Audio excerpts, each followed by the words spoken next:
우리가 계속해서 하나님을 만나는 비결이라고 하는 설교 시리즈를 이어가고 있습니다. 오늘은 그 마지막 시간입니다. 마지막 시간으로 모세라고 하는 사람에 대한 이야기를 같이 나누려고 하는데요.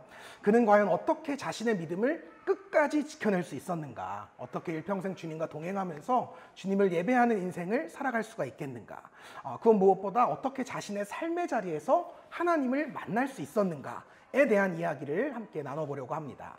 실제 있었던 이야기라고 해요. 2차 세계대전 당시에 남태평양의 한 섬에서 일본군과 미군이 치열하게 전투를 벌이고 있었다고 합니다. 그런데 그 중에 미군 중에 한 명이요, 그만 본대와 떨어져서 낙오가 돼버리고 만 거예요. 그는 간신히 목숨을 걸고 도망쳐서 어떤 동굴 속으로 딱 숨어 들어가게 됩니다. 뒤따라오던 일본군이 그를 찾기 위해서 동굴 주변을 막 샅샅이 뒤지기 시작하는 거예요. 동굴에 숨어있던 이 미군이요, 아주 다급한 마음에 이렇게 기도를 했답니다. 하나님 제발 좀 살려주십시오. 뭐 좀 지원군을 보내주시든지 아니면 여기에 미사일이라도 한 대 쏴주시든지 어떤 방법도 좋으니 제발 저 좀 구해주세요. 이렇게 간절하게 기도를 했대요. 근데 또 기도가 딱 끝나자마자 누군가가 다가왔는데 그가 누구였느냐? 거미 한 마리였대요. 느닷없이 거미 한 마리가 나타나서요, 동굴 앞에 유유히 이렇게 거미줄을 치더라는 거예요. 이 모습을 보던 미군이 정말 기가 차더래요. 그래서 하나님께 외쳤답니다. 하나님 지금 저랑 장난하십니까? 정말 이게 내가 미사일 보내달라고 했죠. 언제 거미 한 마리 보내달라고 했습니까? 지금 제가 지원군 보내달라고 했는데 거미 한 마리가 뭡니까? 해도 너무 하시는 거 아니에요? 라고 하면서 그냥 이렇게 내 인생 끝나는구나, 죽는구나, 자포자기했답니다. 그런 심정으로 이제 덩그러니 앉아서 그냥 멍하니 동굴 앞을 바라보고 있는데 이 거미가 이제 어느덧 거미줄을 동굴 앞에 다 이렇게 사사사사 이렇게 치더라는 거예요. 근데 그 순간에 일본군 목소리가 딱 들리더랍니다. 대장님, 아무래도 이 동굴이 좀 수상합니다. 이 안을 좀 수색해 보시죠. 그러자 일본군 대장이요, 이렇게 이야기를 했대요. 이봐, 지금 자네는 여기 동굴 입구를 막고 있는 거미줄이 보이지 않은가? 사람이 들어갔다면 어떻게 이렇게 거미줄이 계속 쳐 있을 수 있겠는가? 여기에 괜히 힘 빼지 말고 빨리 더 다른 데를, 좋은 곳을 찾아보시게나 하면서 이제 다른 곳으로 갔다라고 합니다. 이렇게 미군이요, 간신히 죽음의 문턱에서 살아남게 되었대요. 그 이후에 이제 전쟁이 다 끝나고요, 무사히 고향으로 들어온 미군이 남은 인생을 이제 자신을 살려주신 하나님을 간증하는 인생을 살았는데요. 가는 곳마다 이렇게 고백을 했대요. 하나님은 제 생각과는 완전히 다르게 역사하는 분이십니다. 저는 하나님께 지원군과 미사일을 요청했습니다. 그러나 하나님께서는 저에게 달랑 거미 한 마리를 보내주셨을 뿐입니다. 하지만 놀랍게도 바로 그 거미 한 마리가 제 생명을 가장 안전하게 지켜주었습니다. 제가 믿는 하나님은 그런 분이십니다. 미사일이 아니라 거미를 보내주시는 분. 그러나 그 거미 한 마리로도 능히 나를 살리실 수 있으신 분. 그분이 바로 제가 믿고 따르는 하나님이십니다. 여러분들도 그 하나님을 믿으시기 바랍니다. 이 미군의 간증 때문에요, 그 지역에 굉장히 많은 부흥의 물결이 일어났다고 합니다. 이게 실화예요, 여러분. 정말 하나님이요, 그런 분이신 것 같아요. 이렇게 감히 길다고 할 수 없지만 결코 또 짧다고도 할 수 없는 저의 인생을 돌아보면요, 하나님은 언제나 제 생각과 지혜를 뛰어넘는 분이셨던 것 같아요. 제 생각에는 이렇게 하면 잘 될 것 같아서, 이렇게 하면 성공할 수 있을 것 같아서 하나님께 이렇게 해주세요 라고 기도를 했는데 하나님의 응답은 늘 저의 생각과는 달랐습니다. 결코 하나님은 제가 구하는 대로 제 기도에 응답하지 않으셨어요. 제 인생을 그렇게 이끌어가지 않으셨어요. 언제나 생각지 못한 방향으로 제 삶을 이끌어 가셨습니다. 당시에는 정말 이해할 수 없었는데 돌이켜 생각해 보니까 그 모든 응답들이, 그 모든 인도하심들이 정말 제 인생을 가장 좋은 길로 이끌었던 하나님의 선하신 인도하심이었구나 라는 것을 새삼 되돌아보게 되었습니다. 저는 정말요, 하나님의 선하심을 믿습니다. 제가 오늘 이러한 믿음의 고백으로 오늘 말씀을 시작한 이유는 오늘 본문 말씀에 등장하는 모세 역시도 이와 동일한 믿음으로 그의 인생을 살아갔다고 성경이 기록하고 있기 때문에 그렇습니다. 젊은 시절의 모세는요, 이 비옥한 이집트 땅에서 부귀영화를 누리며 살았을 것 같아요. 하지만 하나님께서는 그를 어디로 보내셨느냐? 아무것도 없는 광야로 보내셨습니다. 또한 그의 인생 최대 목표는 이 전 세계를 호령하는 이집트의 왕이 되는 것이었을 거예요. 그러나 하나님께서는 그를 가장 작고 보잘것없는 이스라엘 민족의 지도자로 세우셨습니다. 정말 하나같이 그의 기대와 바람과는 전혀 맞지 않는 삶의 모습이었어요. 하나님은 그의 인생을 마치 실패한 인생의 모습처럼 그렇게 몰아붙여 가셨습니다. 그의 이상은 이집트에 있었는데요, 그의 현실은 광야에 있었습니다. 그러나 놀라운 사실이 뭐냐 하면 정작 이 일의 당사자였던 모세는 그러한 자신의 인생을 결코 실패한 인생으로 바라보지 않았다라는 사실입니다. 도리어 그가 이렇게 고백해요. 우리가 함께 읽은 말씀이죠. 제가 다시 한번 읽을게요.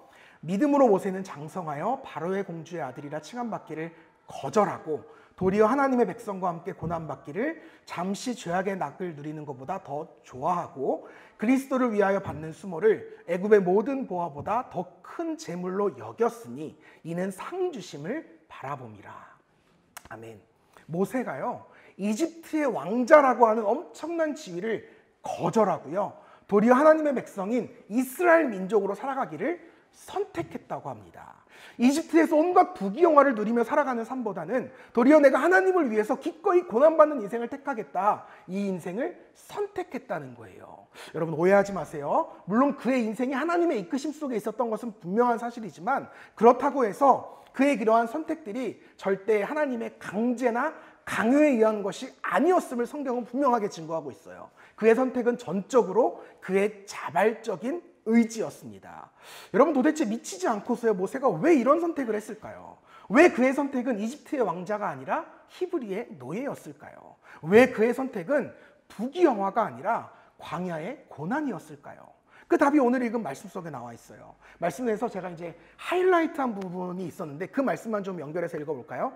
믿음으로 모세는 상 주심을 바라봄이라. 네. 믿음으로 모세는 상 주심을 바라봄이라. 모세가 자신의 인생을 선택했던 기준이 무엇이냐? 바로 믿음이라는 거예요. 특별히 상 주심을 바라보는 믿음. 이 말은 그 모세가 받고자 했던 인생의 상급이요, 적어도 이 땅에 존재하는 무언가가 아니었다는 겁니다. 이집트의 모든 보화도, 곧 이 땅의 어떤 부귀영화도 결코 그에게는 참된 상급이 되지를 못했다는 거예요. 또한 이집트의 왕자라고 하는 신분이요, 곧 이 땅의 명예와 권세가 결코 그에게 진정한 상급이 되어주질 못했다고 우리에게 증거하는 것입니다.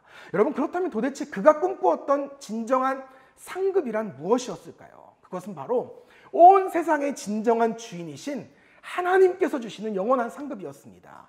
영원한 하나님의 나라, 곧 구원이라고 하는 상급. 이것이 바로 모세가 바랐던 진정한 인생의 목표이자 이상이었다는 거예요. 그랬기 때문에 그는 이 땅에서 얻게 된 모든 지위와 재물, 곧 이 땅의 가치들로 자신의 인생을 평가받기를 거절했습니다.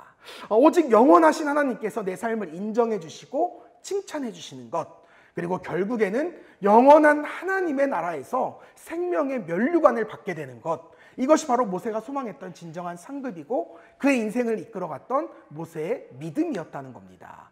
여러분 바로 이 믿음이에요. 바로 이 믿음이 모세의 선택을 바꾸었고요, 모세의 인생을 바꾸었고 모세의 영혼을 바꾸었습니다. 그는 매 순간 믿음으로 선택했고 믿음으로 결단했고 믿음으로 나아갔습니다.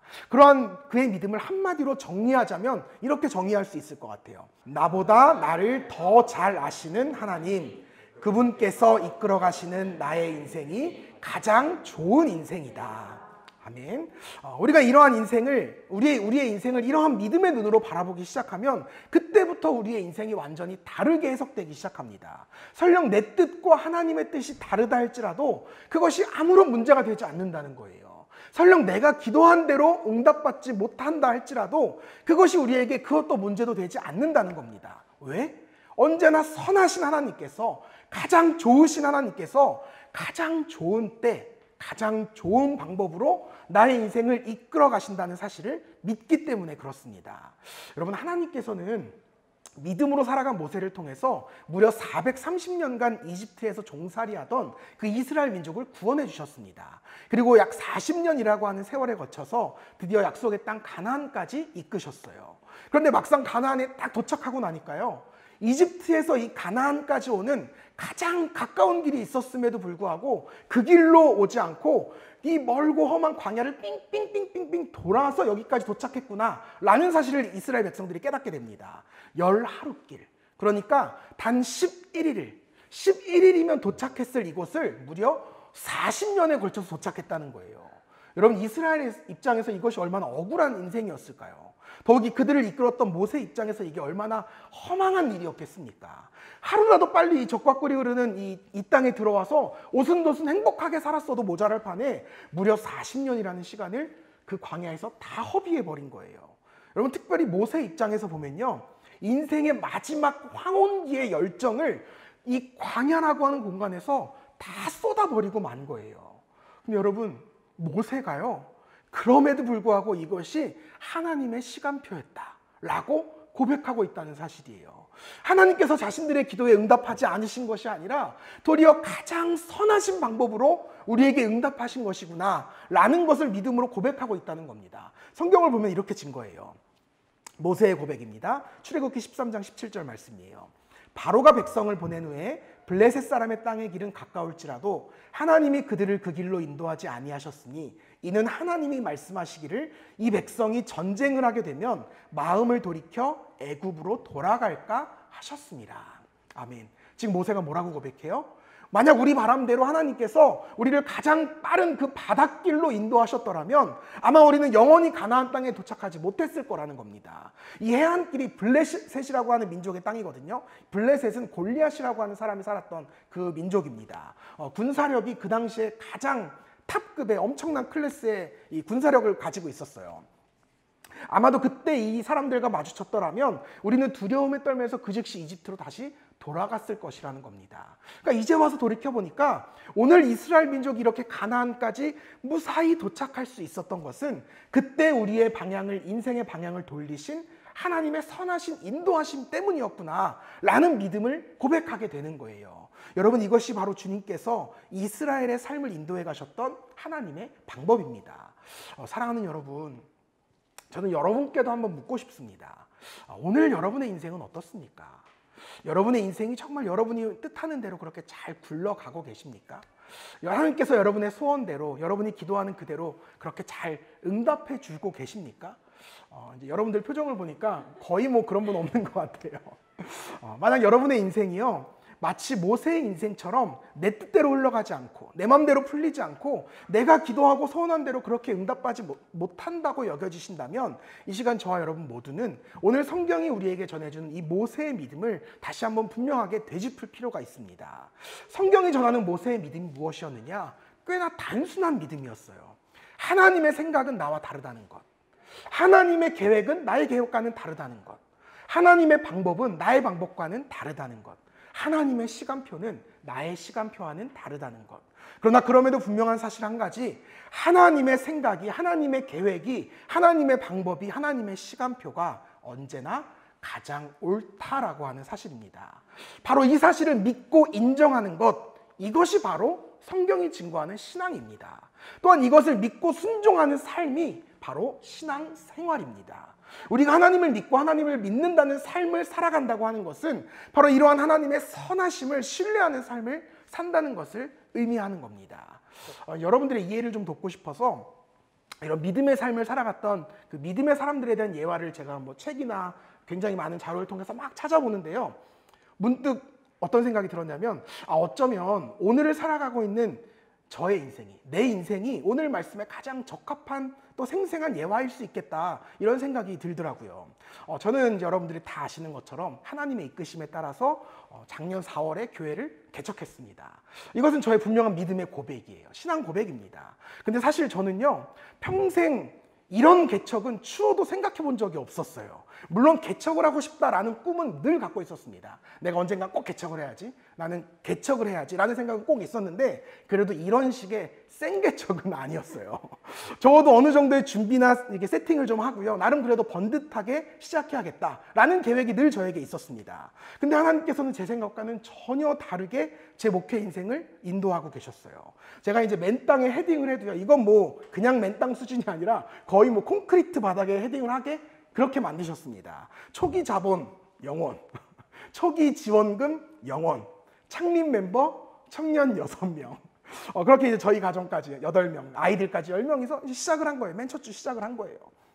사실 요즘 시대에는 말도 안 되는 개척인 거죠. 제가 이제 작년 한 해 동안 그 개척교회 세미나를 계속 다녔잖아요. 소위 이제 뭐 교회 전문가, 개척 전문가라고 하시는 분들이 오셔서 다 똑같이 하시는 이야기가 뭐냐 하면 여러분 웬만하면 개척하지 말라는 거예요. 개척 전문가가 와서 개척하지 말래요.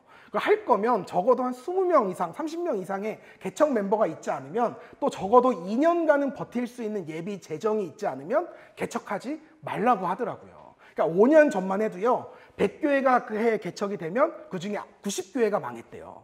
근데 요즘에는 코로나 이후에 요즘에는 100교회 중에 99교회가 망한다는 거죠. 1년 안에 싹 사라지는 게 이게 이제 정말 그 정확한 과학적인 데이터입니다. 그러니까 이렇게 보자면 우리 교회가 상위 1%예요, 지금.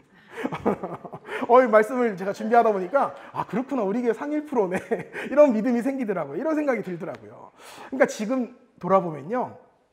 누가 봐도 망할 길로 제 스스로 걸어 들어온 거예요. 이게 얼마나 사실 미련했던 겁니까, 여러분. 심지어 제가 부모님께는요. 저 자신 있습니다. 이렇게 큰 소리까지 쳤어요. 그러니까 제가 얼마나 미련하고 어리석은 거였어요. 그러니까 제 인생에 있어서 딱 한 번뿐인, 단 한 번뿐인 젊은 객기였던 것 같아요.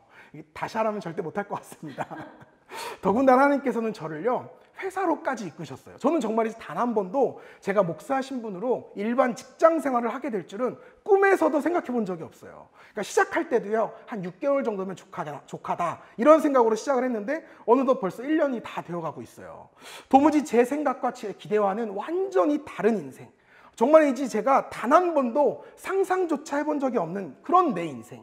하지만 그럼에도 불구하고 저에게 지금 드는 믿음의 고백이 무엇이냐? 아, 그렇구나. 내가 지금 걸어가고 있는 이 길이 하나님께서 내 삶을 인도해 가시는 가장 안전하고 완전한 길이구나. 라고 하는 사실이에요. 물론 저는 아직도 저를 향하신 하나님의 그 크신 계획을 다 알 수가 없어요. 감히 저의 부족한 이해로 헤아릴 수가 없습니다.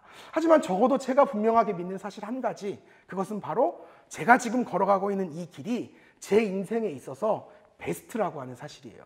가장 선하고 완벽한 인생길을 제가 지금 걸어가고 있다는 겁니다. 분명 이 길을 통해서 하나님께서 저에게 주실 놀라운 축복과 은혜가 저를 기다리고 있다는 사실, 그리고 지금도 충분히 누리고 있다는 사실. 그렇기 때문에 저는 오늘도 믿음으로 담대하게 이 길을 걸어가고 있는 거예요. 사랑하는 여러분, 바라기는 여러분의 인생에도 이러한 믿음의 확신이 가득하시기를 주님의 이름으로 축복합니다. 비록 내 생각과는 다를 수 있어요. 또 내가 기도하고 내가 기대했던 것과는 전혀 다른 인생이 내 삶에 펼쳐질 수도 있습니다. 그러나 여러분 실망하지 마세요. 염려하지 마세요. 우리가 즐겨 부리는 유행가의 가사에도 이런 가사가 있잖아요. 지나간 일은 지나간 대로 또 그런 의미가 있는 거예요. 정말 그래요. 돌아보니까 지나간 길은 지나간 대로 그런 의미가 우리에게 있는 겁니다. 아마 이 가운데에도 내 뜻과 내 계획대로 인생이 굴러가지 않아서 많이 답답하신 분들이 계실 겁니다. 부단히 노력하고 애쓰는데도 그만큼 좋은 결과가 나오지 않아서 많이 속상하신 분이 왜 없으시겠어요? 그런 여러분께 이 시간 여러분의 담임 목사로서 이 한 말씀만 꼭 드리고 싶었습니다. 사랑하는 성도 여러분, 정말 주님의 이름으로 권면하고 위로합니다. 그럼에도 불구하고 여러분 기운 내십시오. 그럼에도 불구하고 힘내십시오. 우리의 인생이 어떤 어려움 가운데 있다 할지라도 우리 하나님께서는 지금도 여러분과 함께하고 계세요. 지금도 여러분을 위해서 여러분보다 앞서가시며 여러분의 삶을 인도하고 계십니다. 다만 그것이 우리의 생각과 다르기 때문에 우리의 지혜를 뛰어넘는 일이기 때문에 지금 당장은 내가 깨닫지 못한 채 살아가는 것뿐이에요. 하지만 훗날 하나님의 그 선하심을 이해하게 될 날이 반드시 오게 되리라 믿습니다. 아, 그렇구나. 하나님께서는 결국 나의 인생을 이토록 좋은 인생으로 인도해 주셨구나. 아, 내가 그때 그거 경험하지 않았으면 어떡할 뻔했나. 나를 사망의 음침한 골짜기에서 구해주시고 푸른 초장과 쉴만한 물가로 결국에는 인도해 주셨구나. 이러한 믿음의 고백이 저와 여러분의 삶 가운데 반드시 함께하기를 주님의 이름으로 축복합니다. 이러한 믿음으로 오늘 하루 또 이번 한 주 그리고 올 한 해도 또 영원토록 승리하시는 저 여러분이 되기를 다시 한번 주님의 이름으로 축복합니다. 말씀을 좀 맺겠습니다. 이제 꽤 오래된 책이긴 한데요. 제가 너무 좋아하고 감명 깊게 읽었던 책이라 종종 꺼내서 읽는 책이 있어요. 이용규 선교사님의 내려놓음이라고 하는 책입니다. 아마 다 아실 거예요. 이 책에 보면 굉장히 재미난 일화가 하나 나와요. 이 선교사님의 아들이 두 살이 되었을 때입니다. 그러니까 아들과 함께 장난감 가게를 데리고 갔대요. 그러니까 아이가 자기가 좋아하는 이제 장난감들이 막 있잖아요. 막 그래서 이제 하나 가장 좋아하는 그 토이스토리 그 버지라고 하는 장난감을 이렇게 딱 골랐답니다. 꼭 움켜쥐고요. 이게 누가 가져갈까봐 꼭 움켜쥐고 이제 그대로 막 이제 가게 밖으로 나가려고 하더래요. 그래서 저 어머니 얼른 아이를 붙잡아서 이거 계산해야 돼, 계산해야 돼. 장난감 저 삐하고 가져가 이렇게 이야기를 했대요. 이 아이가요 장난감을 꽉 움켜쥔 채로 절대 놓지 않더라는 거예요. 마치 이거 지금 뺏기면 영원히 뺏길 것처럼 울고불고 안 돼, 안 돼, 이거 저 내 거야 이거 사정을 하더랍니다. 여러분 아이가 왜 그랬을까요? 아이가 아직 몰랐던 거예요. 장난감이 완전히 내게 되기 위해서는 그것을 계산대에 잠시 내려놓아야 한다는 사실을 아이는 몰랐던 거죠. 여러분 어쩌면 우리의 인생도 이와 똑같구나라는 생각이 들었습니다. 우리는 내가 원하는 것을 꽉 움켜쥔 채 그대로 갖고 있는 게 가장 좋은 인생이라고 여기며 살아가요. 그것이 완전히 내 것이 되기 위해서는 잠시 내려놓아야 한다는 사실을 우리는 알지 못합니다. 그렇게 그것을 잠시 내려놔라고 이야기하시는 하나님의 말씀에 늘 실망하고 좌절합니다. 절망해요. 나는 분명 그것을 달라고 기도했는데 정작 하나님은 그걸 내려놔라고 말씀하시기 때문이에요. 나의 기도와 하나님의 응답이 다른 겁니다. 그러나 사랑하는 여러분, 하나님께서 우리에게 그것을 잠시 내려놔라고 말씀하시는 이유는 결코 우리에게서 그것을 뺏어가기 위함이 아니에요. 하나님 마음대로 내 삶을 이끌어 가시기 위함도 아닙니다. 하나님께서는 나를 너무너무 사랑하시기 때문에 사랑하는 나에게 가장 완전한 것을 주시기 위해서 오늘도 가장 좋은 때, 가장 좋은 방법으로 내 삶을 인도하고 계시는 겁니다. 사랑하는 성도 여러분, 하나님의 선하심을 신뢰하십시오. 정말 여러분 하나님을 믿고 의지해 보세요. 그분께 나의 인생을 맡겨보세요. 주님이 가라고 하시면 가는 거고요.